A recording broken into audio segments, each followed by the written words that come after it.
Ladies and gentlemen, good day and welcome to the Q3 FY23 earnings conference call of Subros Limited, hosted by Batlivala and Karani Securities India Private Limited.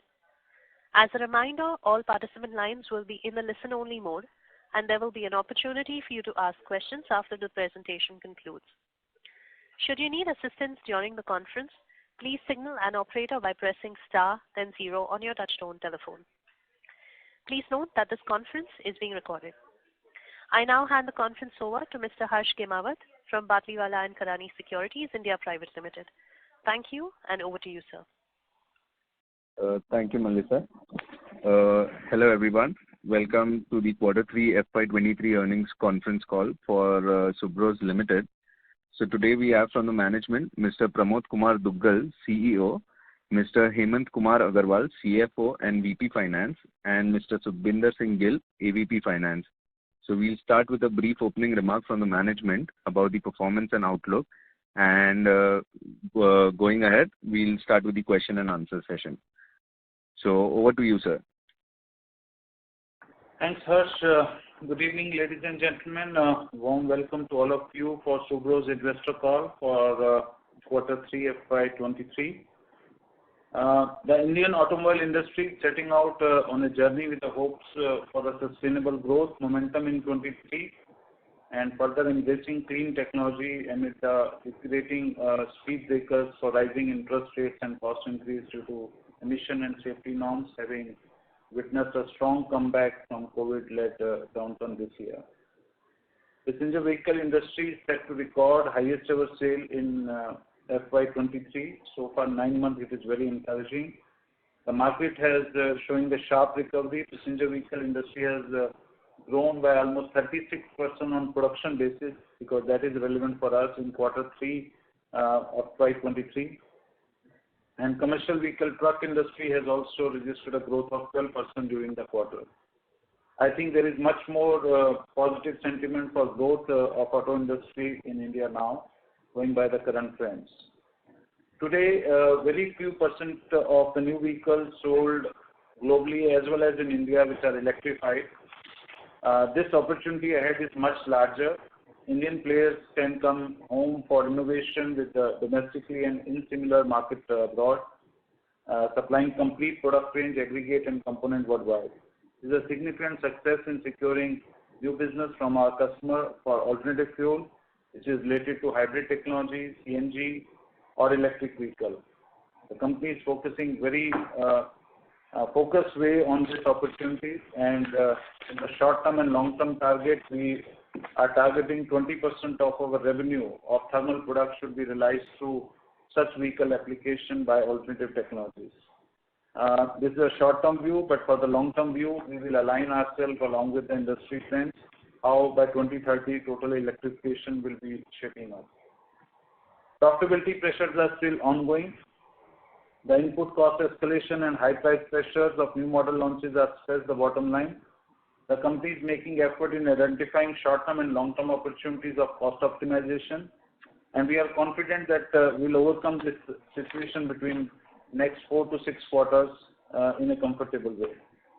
The result for Q3 FY23 has been shared with the stock exchange, and I am just summarizing them for your ease. First, I'll update about the industry and the relevant part of our business. In this quarter, passenger vehicle industry has shown a growth of 36%, as I mentioned before, on production basis in comparison with the corresponding quarter of last year. Whereas Subros PV passenger vehicle segment, thermal product has grown by 23% on sales basis, our sales basis, in comparison with corresponding quarter of last year. Commercial vehicle bus is also improving as tourism and school segment has opened up now. AC fitment ratio has also improved, and industry has shown a growth of 118% on production basis in bus segment in comparison with the corresponding quarter. And we also registered a growth of 186% as compared to the corresponding quarter. Further, in commercial vehicle truck segment, N2, N3 category, which is relevant for AC or a blower option, there is upside trend. After 2 years, the industry has grown by 12% in Q3, and Subros has also grown by almost 12% in this segment for the same period. Growth is mainly because of more AC fitment ratio, consumer preferring to shift from AC truck as compared to the normal truck. Revenue from operation has been recorded as 654.60 crore in this quarter, as against 547 crores in the corresponding quarter. There is a growth of 20% during the quarter. Year to date, April to December, there is a growth of 32%, and we are closing 9 months at 2,058 crore as against 1,500 odd crores in previous 9 months. So let me summarize the overall contribution for each segment. In this quarter, car and non-car segment with respect to AC product, the contribution is 78% versus 22%. ECM product, engine cooling module product, has contributed 15% of the total revenue, and remaining 7% is for non-car products. Maruti and Suzuki Motor Gujarat has contributed total 86% of the total revenue during the quarter. The share of business in passenger vehicle air conditioning market is maintained at 40% in this quarter, and SOB share of business in truck segment is 45%, and bus segment it is 20%. Now I'll talk about the operational performance. We have been continuously updating you about the supply chain disruptions which are not still normalized. Commodity prices are fluctuating. There are steep prices in foreign exchange, especially in USD, and very high logistic and fuel prices which are leaving impact on high input costs on the business operation. Few of these key cost escalations are part of customer price adjustment, but with a period lag. Somewhere it is quarter, somewhere it is half yearly or annual, and few are our first time request to the OEM for compensation, for which the still negotiations are in progress. Significant increase in the lead time of import shipment and subsequent fluctuation of schedule by the OEM due to semiconductor shortage and availability of child part at vendor end has impacted our inventory level, which has also now risen to 315 crore approximately, which is blocking our cash flow by 10 to 15%. In addition to this, there are extraordinary costs incurred on the air freight on some of our input material due to capacity and supply issues at our overseas supplier. The cost was necessary to meet customer delivery commitment. Such cost impact will continue in Q4 as well. To mitigate the impact of future, alternative local source have been developed now, and we are requesting customer to expedite the approvals to mitigate this for the long term. Company has realized EBITDA of 42 crore in Q3 of FY23 as against EBITDA of 40 crore in the corresponding quarter. Despite all odds, the company is able to improve EBITDA as compared to the corresponding period by 5%. Profitability before tax in Q3 is 12 crore, which is 1.87% of the net sale, and PBT margin of the corresponding quarter of the last year, it has improved by 6%. Profit after tax is 8.19 crore, which is 1.25% of the net sale. This has also improved by 10% during the quarter.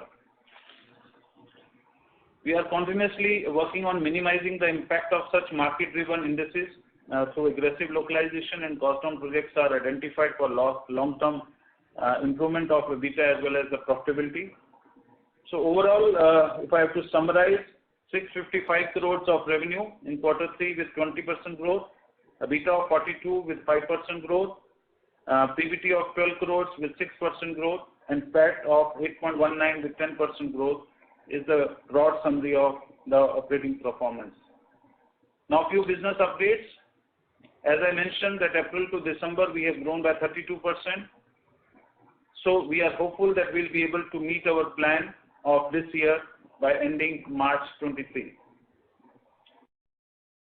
It is significant to mention that this year we have a new SOP during this quarter, which is a new Eco version of Maruti, which has been a start of production in November 22. And also there is a significant success in acquisition of new business in the EV space from Mahindra as well as from Maruti for their future model, which are coming in 25 to 27.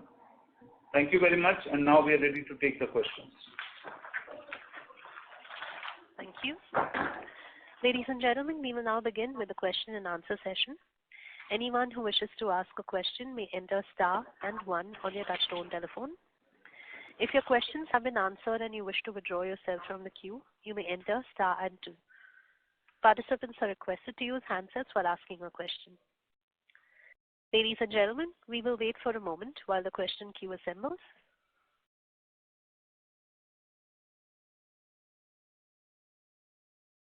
To ask a question, you may enter star and 1. We have the first question from the line of Abhishek from Dolat Capital. Please go ahead. Good evening, sir, and thanks for the opportunity. Sir, from last many quarters, there is a sharp jump in fabrication cost, and which is impacting your gross margin.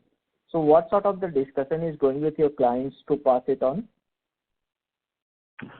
Can you be a little bit clearer in communication? I think your voice is very heavy. Sir, there is a sharp jump in the fabrication cost from last many quarters, and which is impacting your gross margin. So what sort of discussion is going on with your clients to pass it on? For fabrication cost you are referring to? Yeah. Okay. So right now in our imports, especially for the raw material, there are two elements. One is the raw material and second is the fabrication. So as per our contract with the customer, raw material compensation indexation based on the LME fluctuation is compensable. And for fabrication cost increase, since it is a global phenomena, we have already submitted our claims to the customer, all the OEMs, and we are at a very advanced stage of discussion to conclude that. So I think it will take another 2 to 3 months time to conclude these escalations. So can we get a compensation from first quarter FY24? I cannot say with a firm thing that when it would be, but of course there would be settlement. It would be either full settlement or partial settlement, depends upon each negotiation trend. But yes, it would be either for quarter 4 or next quarter there will be some impact coming in. So how much impact of the increase in the fabrication cost in overall gross margin? So I'll say that it is roughly 0.25 to 0.4%. I'm not talking about the quarter-on-quarter perspective. I'm talking about from last 2 to 3 years, because the gross margin has gone down significantly. So fabrication cost, when I'm referring to this delta, is as compared to pre-COVID versus post-COVID. Okay, but the impact on the gross margin is quite high. We see that there's a significant erosion of gross margin of around 500 to 600 bips. And as the metal prices is going down, you should get benefit of it, but that is not happening. If the fabrication cost impact is only 0.5%, then gross margin should be at a higher side. No, then we need to understand this in a complete perspective. The impact of 2 to 3% in the material sales ratio, which if you compare last year versus current year, the gap is between 2 to 3%. This differential is not only because of the fabrication cost. This differential is because of 3-4 elements. One is LME impact, which is compensable in a quarter lag or a period lag. Or second point is about the logistic cost, which has gone up because of the container availability. So that also is contributing roughly 0.5% to 0.75%. There are certain cost escalation because of supplier price increase on certain proprietary parts as well. So if we accumulate everything, there is the overall impact of 3 to 4%. That is what I said, that commodity fluctuations are compensable, but other things we are negotiating for compensation. So if we go ahead in next year or so, even though we get partially compensation, the in fact reduction on the material cost would be in the tune of maybe 1.5 to 2%. But if we study from last many quarters numbers, so in first quarter FY21, you were making a gross margin of 31%. Now your gross margin is around 23.8%. So you have lost around 700 to 800 bips kind of the gross margin. And as you said that material cost is passed on a quarter lags. But we don't see all these things in your gross margin front, sir. I agree. That's why I'm saying that our relevance is not directly gross margin. Our relevance as of now is to come back to the material cost where we were before COVID and now. And if you follow the results, last year, complete year, we were at 74.32 in the material cost to sales ratio. This year we are at 76.61 in 9 months. So that means 2.3% is the delta which has impacted. So that's where I'm saying that the compensation impact or the improvement impact in the short term and long term view would be between 1.5 to 1.75%. That is my relevance here. And how much impact of the logistic cost in your margin? Is it on the other expenses? No, logistic cost is part of the material cost because it's a part of the landed cost. So it is almost a 1% plus 1.2% or so overall on the cost escalation. So as you mentioned that in this quarter also there is some impact on the logistic cost. But if we see the number freight cost, that has gone down significantly, and we are expecting some benefit in quarter. But what is the reason of the there's a heat? You're referring to freight cost, which is the outward freight. The inward freight is part of the material cost. Sorry, sir? The inward freight or logistic cost is a part of material cost. What you are referring to a freight cost reduction is the outward freight. Okay. Okay, sir. And then from last quarter, production was impacted due to the chip shortage issues. So how is the semiconductor supply situation now in the passenger vehicle segment? How would be the fourth quarter volume?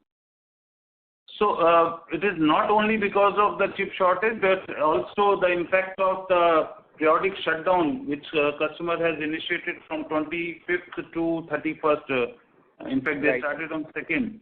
So that also has one impact of that. So chip shortage is variably impacting the fluctuations. So wherever the lots are available, that model is volume forecast is increasing. Wherever there are shortage, they are reducing. So overall, of course, it would be better than the quarter 3, but of course we need to wait and watch because till February the volumes forecast is quite reasonably okay.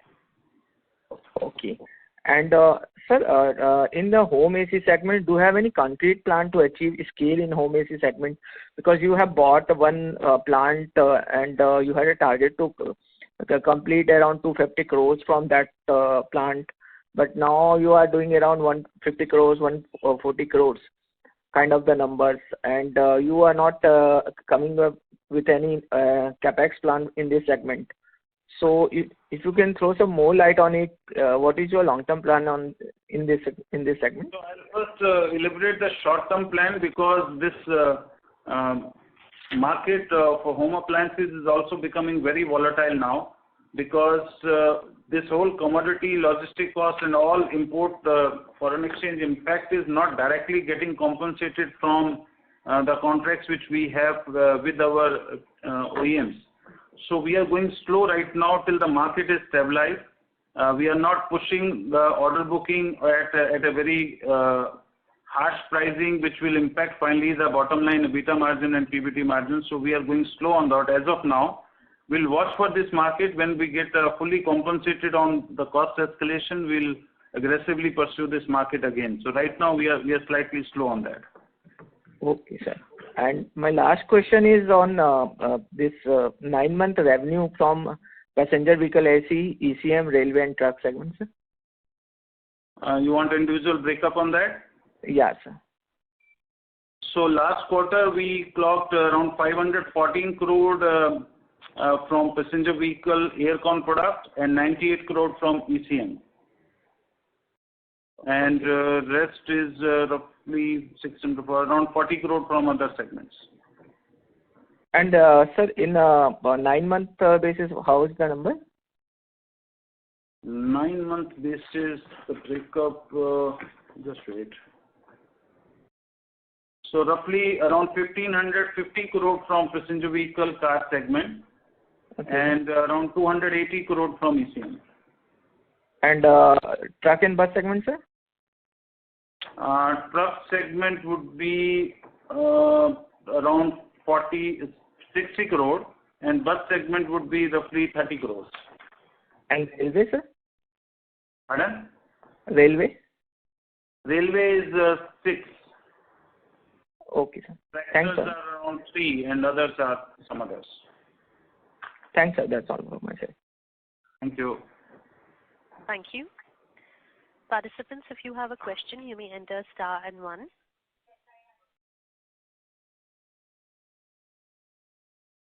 To ask a question, you may enter star and 1.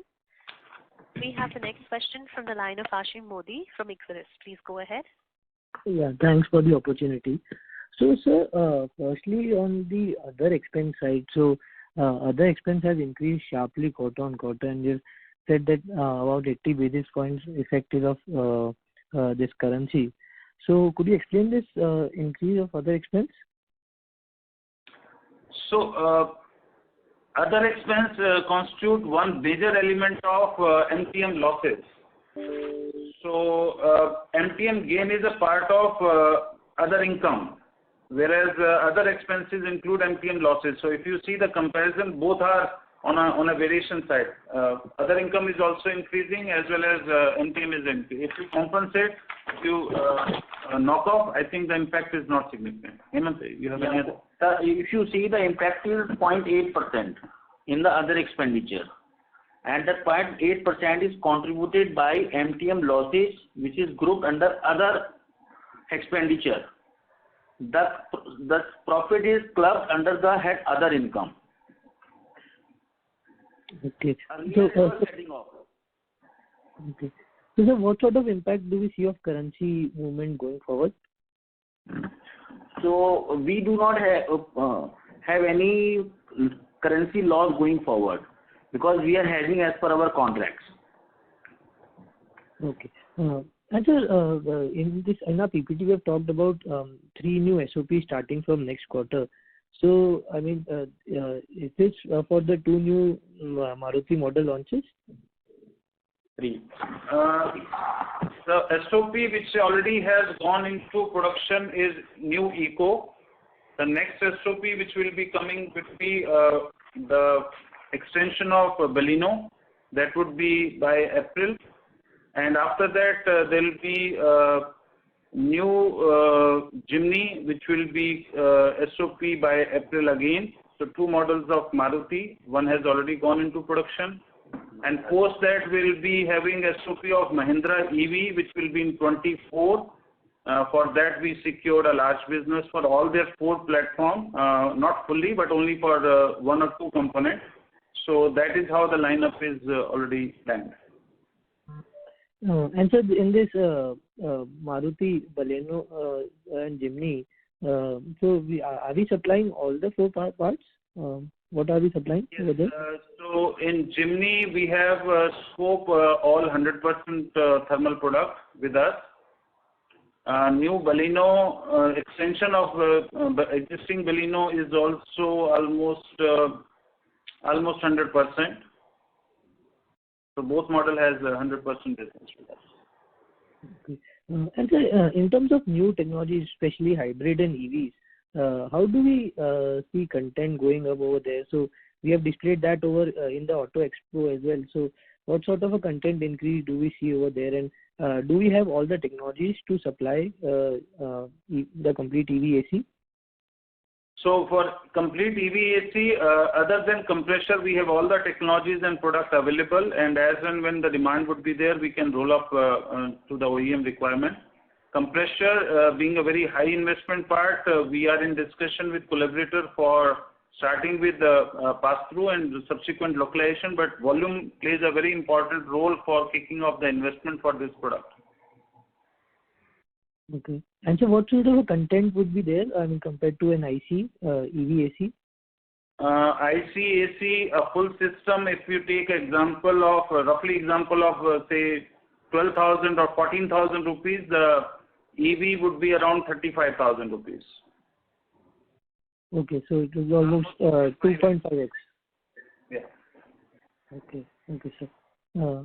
And so, in the Maruti EV order which we have secured, so there also we have secured, only one or two parts, or we'll supply the whole AC? Which one? The Maruti EV order for which we have got the order. Maruti EV, we got almost 70% of the components which are going into this. Okay. Okay, sir. Okay. Thanks a lot, sir, and I'll join back the queue. Thank you. Participants, if you have a question, you may enter star and one.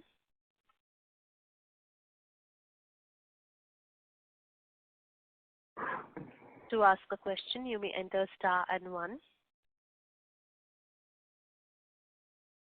We have the next question from the line of Sachin from UTI. Please go ahead. Hi, sir. Thanks for taking this call. Sir, maybe just going back to the question one, if I want to understand the fall in the profit margin better, I think from 2000 or FY20 level till now, maybe there is a close to 500 basis point erosion in the profitability at EBITDA level. If you were to explain what is, how much is this fall is structural, how much of this fall is maybe temporary, if you can help me understand that, and by when we expect the recovery in the margin or the profitability to happen. I'm not asking for guidance, but maybe if you can help me understand the nitty-gritties of it. So if I answer exactly, then it will be a guidance. So I'll refrain from giving guidance. So yeah, let's not talk about the future, but at least the past, if you can explain. Sure. So as I mentioned before, I'll be maybe some part I'll be repeating again. So yes, we were at around 10 to 11% EBITDA before COVID period, and after that now we are at around 6 to 7% EBITDA. So there is a dip of around 3.5 to 4.5% on EBITDA side also. And majorly of this variation is contributed by the material sales ratio. And material sales ratio is mainly having impact of three major elements, if I say. One is, of course, the commodity price fluctuation, which has almost 28 to 42% where the fluctuation is in the commodities. There are certain commodities which are directly related to the product. There are certain commodities impact, including fabrication, which is not variable, but it is not part of our contract. So as I mentioned before, fabrication contributes roughly 0.4% of this variation. Logistic costs contribute roughly 1%, 1.5% of total variation. And there are certain irregular processes also where the cost has increased, like fuel, helium, or certain consumable, which are one-time impact. So far, we have not seen such a sharp increase in such elements of cost which is going in. So that has also impacted. So cumulatively, there is almost 3% impact which has deteriorated the bottom line so far. That is one reason. Another part is, as 40 to 50% business of ours has been now refreshed with new model launches. So that means the turnover which was before maybe 2019 and turnover composition which is now is having almost 50% new business.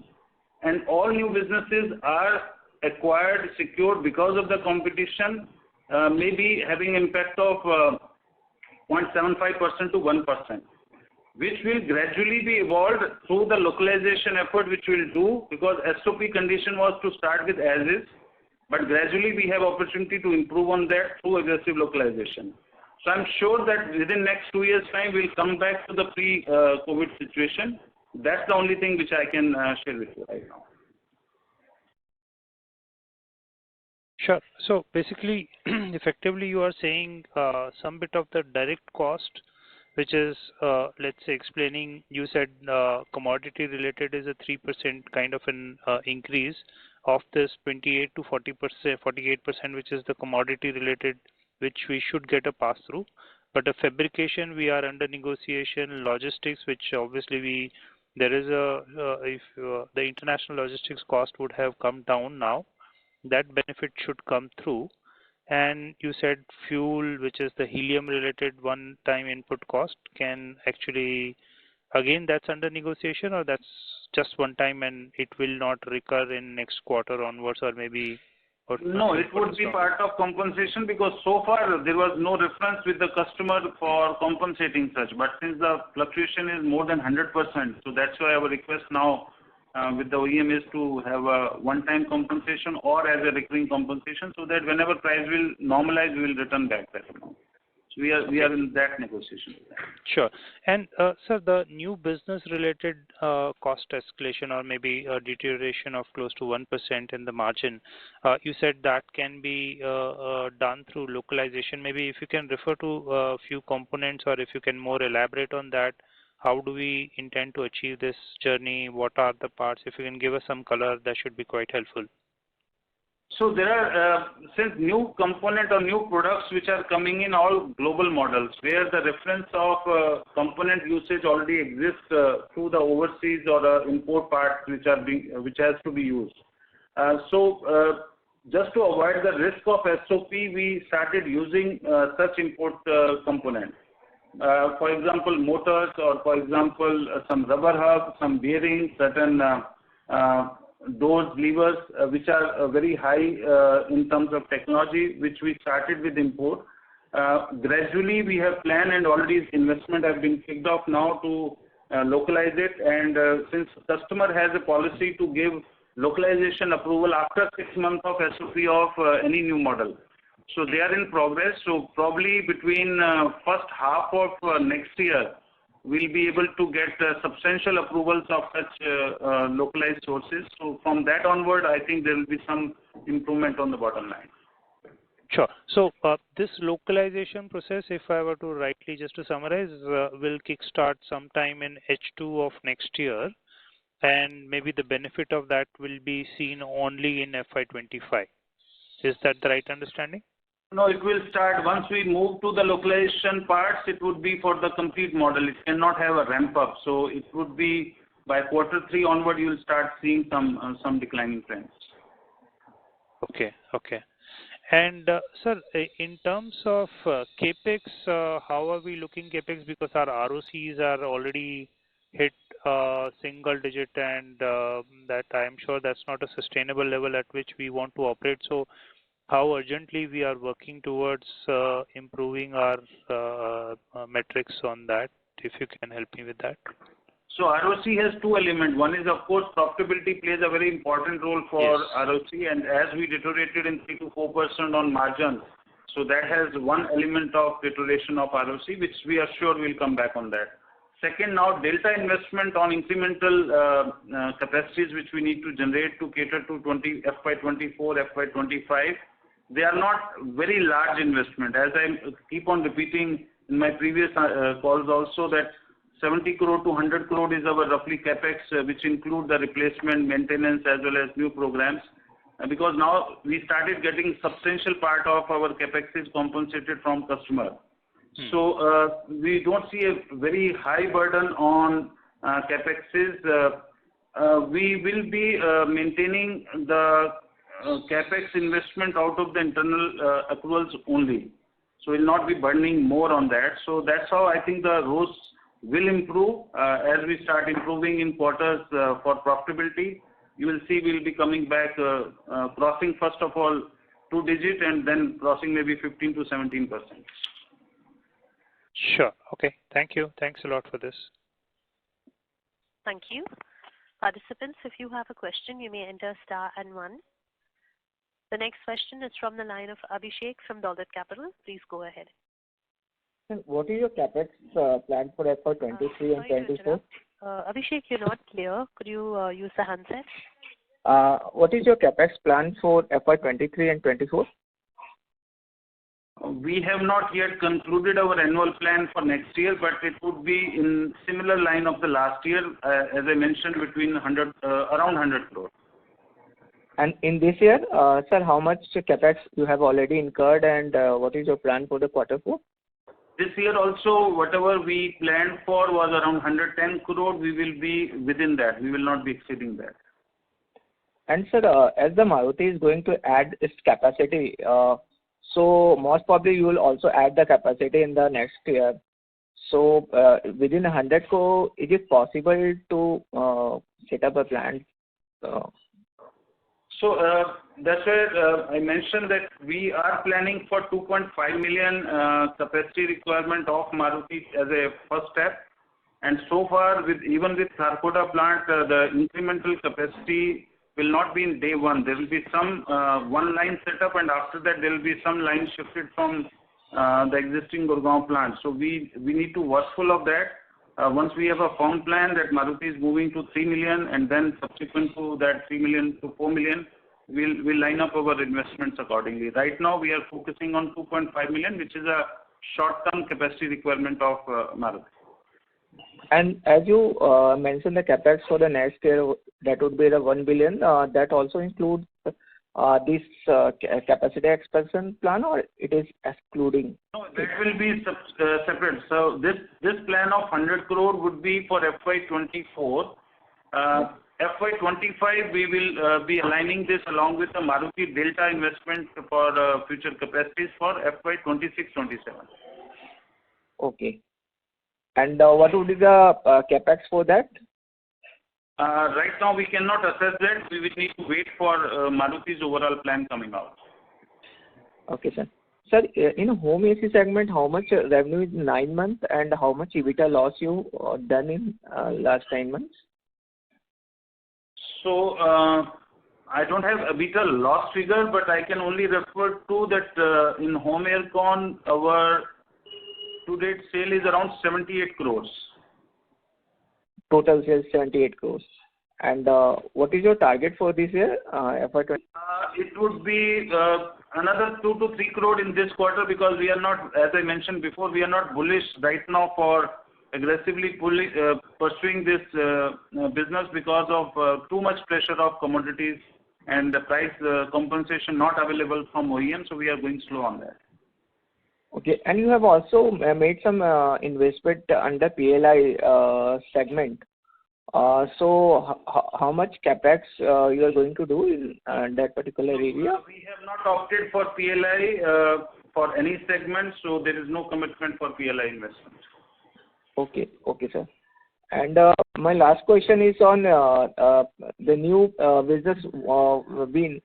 So from the you win also business from the Toyota and this Maruti. So how much incremental revenue will get in FY24 from this business, Bangalore plant? So Toyota Maruti Alliance business, this Grand Vitara is roughly estimated to be around 200,000 for the year. So we'll be having around 300 crore plus incremental turnover coming on from that plant. And how much is expected in this year, sir? For current year, because it was started I think in September, so okay. It may be around 120 to 140 crore this year.